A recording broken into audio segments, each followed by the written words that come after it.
Okay, we're going to try to do a quick video based on dimensional analysis. We're going to try this problem.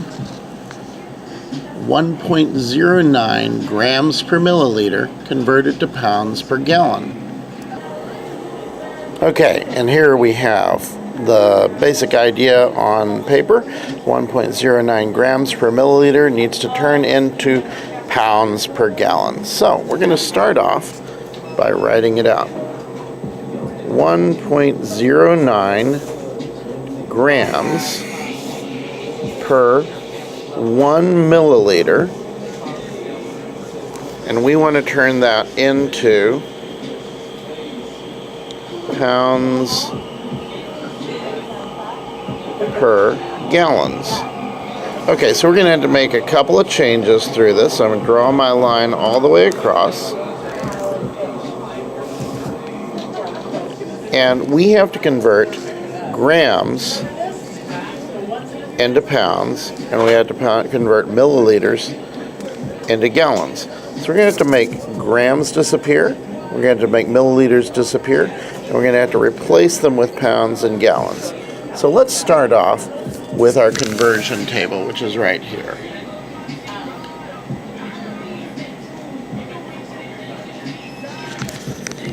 Okay, the first thing you might have noticed is that we've got a conversion for grams to pounds.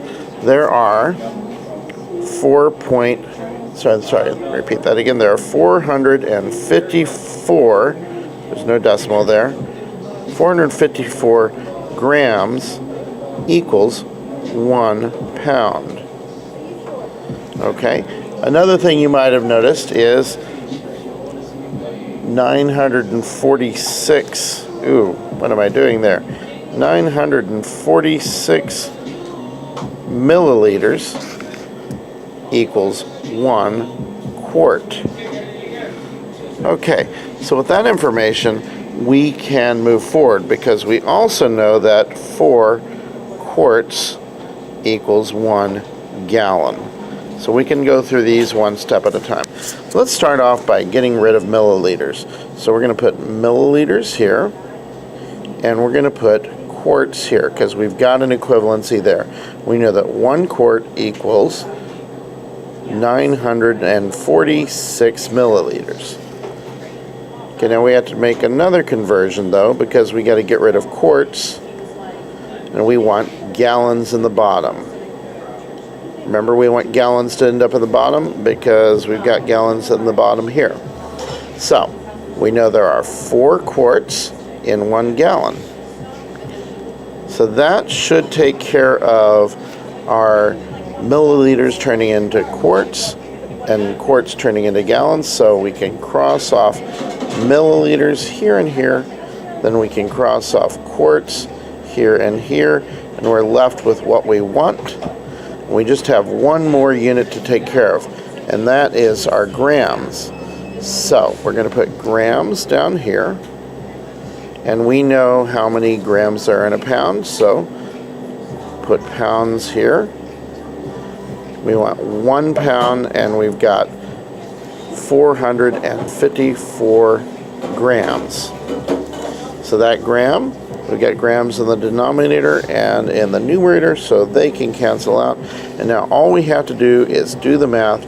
1.09 times 946 times 4 times 1, and put what we get here. And then we have to do the same thing again. 1 times 1 times 1 times 454 here. So we can just go ahead and put 454 here.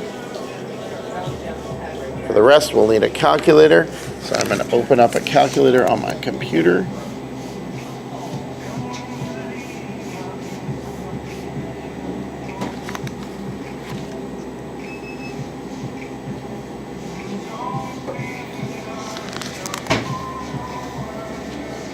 Okay, so here's our calculator. We need to do 1.09 times 946 times 4 times 1, which we don't really have to do, but I'll do it anyway. And we end up with this number, 10,315.76. So that's 10,315.76. Now we have one last thing. We have to divide this by this, and then we'll have our unit rate. So let's do that division. Divided by 454, and we get this number with this really long decimal. So that is 22.7 blah blah blah blah blah. I'm going to round it to 22.72. So this equals 22.72 pounds per gallon. And we are done with this problem.